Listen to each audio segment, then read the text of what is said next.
Oh, world class. Here we go.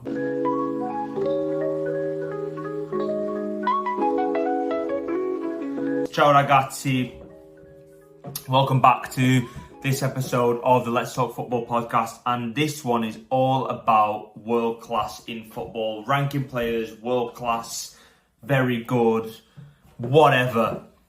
And I just wanted to give my two pence on what I think world class is and how I think it has kind of become a disingenuous discourse in football when we're talking about comparing players and teams, managers, whatever it may be. And this could kind of relate to any sport really. But what do I think world class is? Well, you know, you hear people talk about top 3, top 5 in the position. People kind of value visuals and aesthetics more. Some people value numbers. We know how numbers heavy and statistics heavy football has become now. Some people value the effectiveness of that person's position and their role in a team, their impact on games. And I think, don't get me wrong, all of these things come into it, but I think everyone has to have their own criteria and their own meaning for what it is.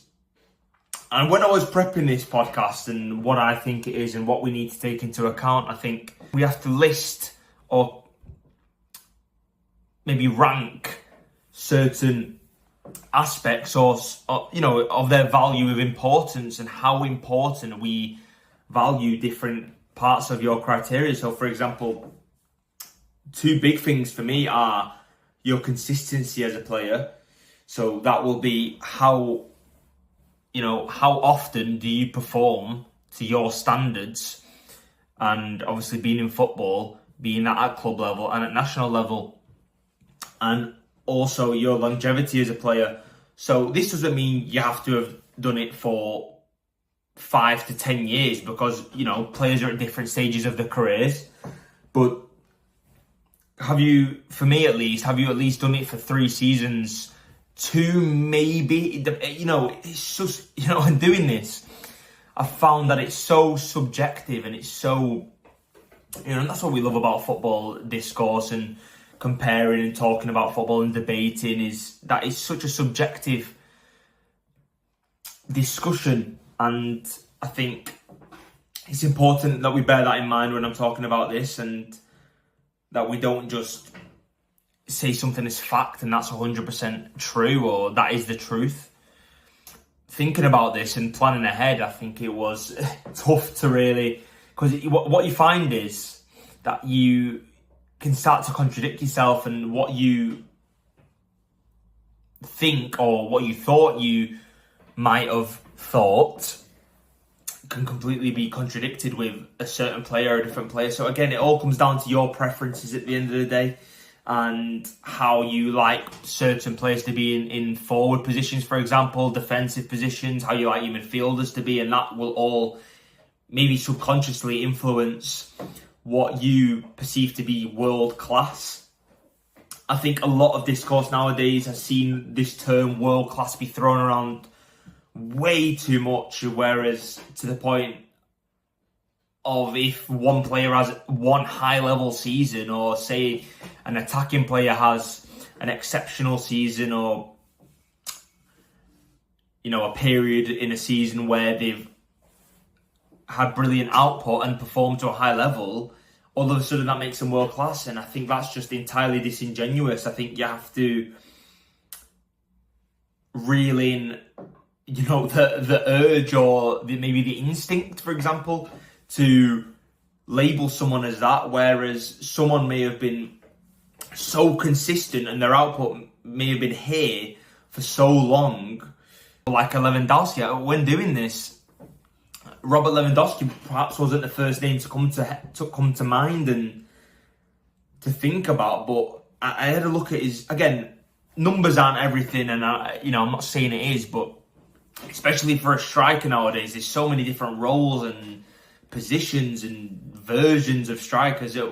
Listen, for me, number 9, your number 1 goal has to be scoring goals, especially for the big clubs. your number one objective has to be to hit 20 plus goals in a season. 30 if you're playing for one of the top clubs.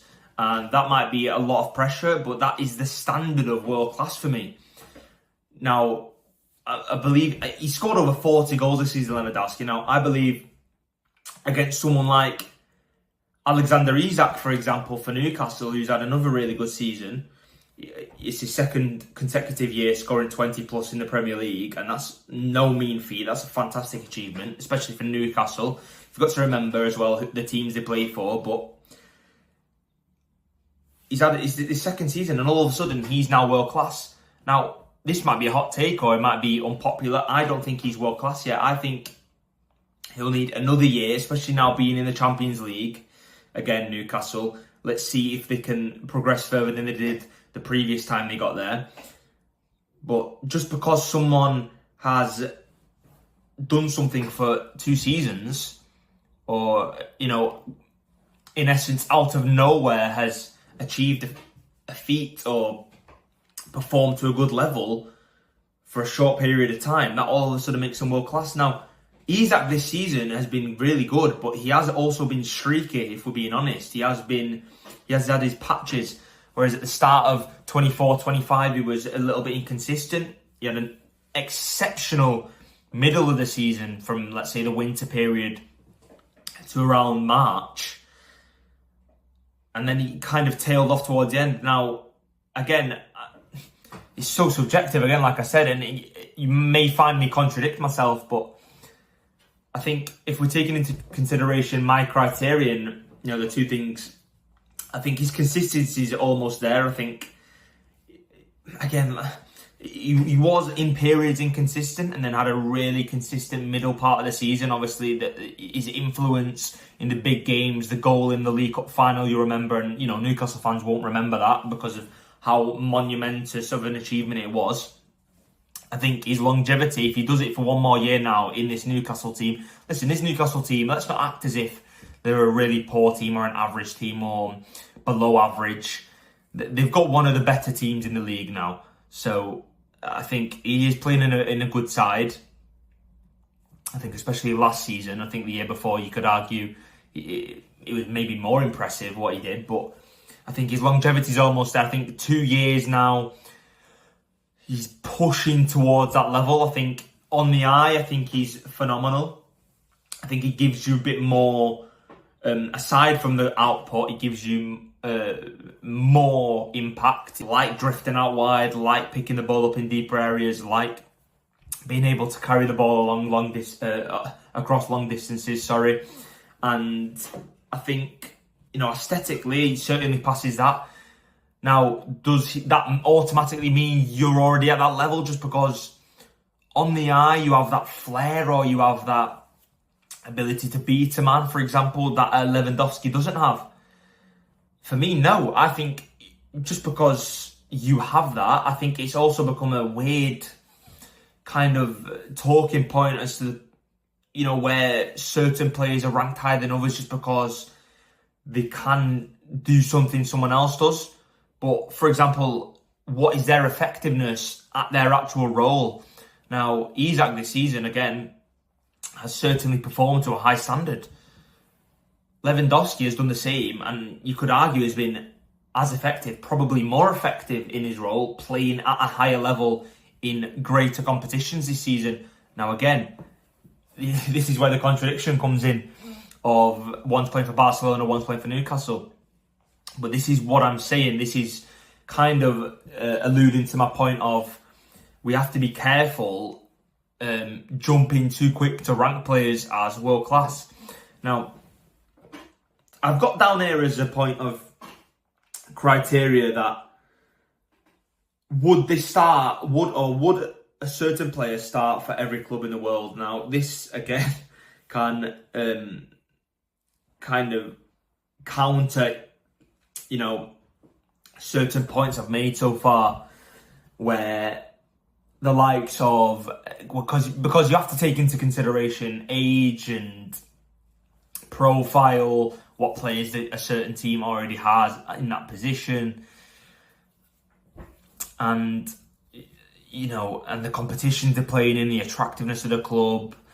But if you're just taking it on a blank slate, I think for the most part, I think a world-class player would be able to start for every team in the world.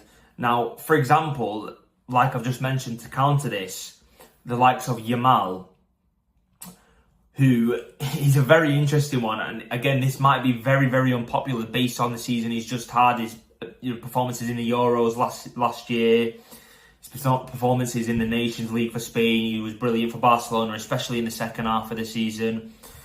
I'm not going to pretend that I've watched loads of La Liga. I've not, but watching him in the Champions League, especially in those games against Inter Milan where he was by far and away the best player in both legs, even though Barcelona went out, so impactful. And it's so hard to kind of judge whether he's already at that level, because he's only been in football at the top level for such a short period of time. At 17, does that mean he's world class already? I think for me he's teetering. Like, it's so hard to call. And I think if you're just purely doing it off an ability standpoint, he certainly is at that level. And you can't disregard Yamal just because of his age. I think that's also disingenuous to do. But it is also wise to make sure we're being honest and we're being consistent with the criteria. Now, if you're taking into consideration consistency and longevity, he probably doesn't have enough in the bank in those areas right now in his career, just because, again, he's not played for long enough. Do I think he's going to be world class, or do I think he's already there?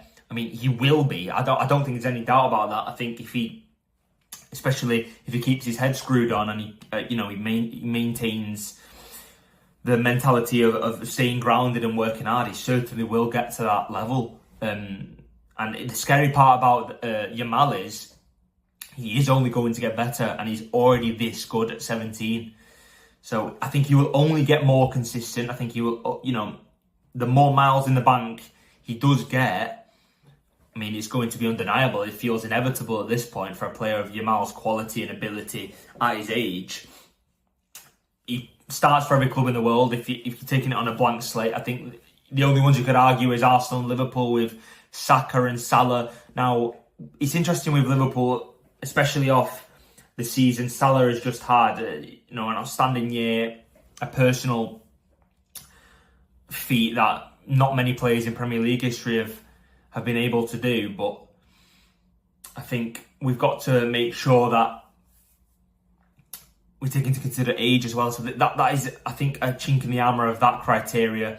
And I think it's important as well to note that Salah's consistency and Salah's longevity is obviously a much larger sample size to go off. Final few points I want to touch on here, and the first one is Ronaldo and Messi. Now, we all know, it's well documented how special their era was, how exceptional the levels they got to were, and I'm not going to go into that debate. That's not the point, but I do believe that era of football and those two in particular and the numbers they got, and I think that has impacted the way football players are judged nowadays. Let me explain. We don't compare players based on their actual attributes, what they bring to the game, how they influence games, the different ways they can influence games. We only judge attacking players now, especially, on the numbers they get, and this is seeping into different positions now. Midfielders, we've seen this, era of fullbacks where we look at the numbers they get and the assists they get. I think that's to do with, the likes of Trent Alexander-Arnold and Andy Robertson. In the days of even Dani Alves and even before that, Cafu, we didn't do that. I think it was starting to seep into discourse, but I don't think it was a major talking point when we're talking about certain positions. Now, when we're talking about wingers and we're talking about centre forwards, even the number 10, which we view as a little bit rare to find nowadays, the only way we can now compare players is by comparing their numbers, and I think that is so disingenuous because it can completely disregard the total performance of one player. And even though they might have, let's say, in a 15 game period, 5 goals and 4 assists, and another player might have, let's say, 12 goals and 0 assists, then they'll now we even starting to see combining them, and it can completely disregard context. It can completely disregard how those numbers came about. It can completely disregard the teams these certain players are playing in and the competition they've played in that period. So I think it's important that media and people like myself are careful when we're comparing players. Now, I do think this is partly down to the Messi and Ronaldo area, where we've seen them hit 50, 60, 70 goals in a calendar year or over a season. And now the only way we can rank centre forwards, for example, is by how many goals they get and comparing that over a season. Oh, so if one player has 27 goals and the other has 19, that automatically means the one with more goals is a better player, and that's just not right. I don't agree with that, and I think it's an incorrect way of viewing football.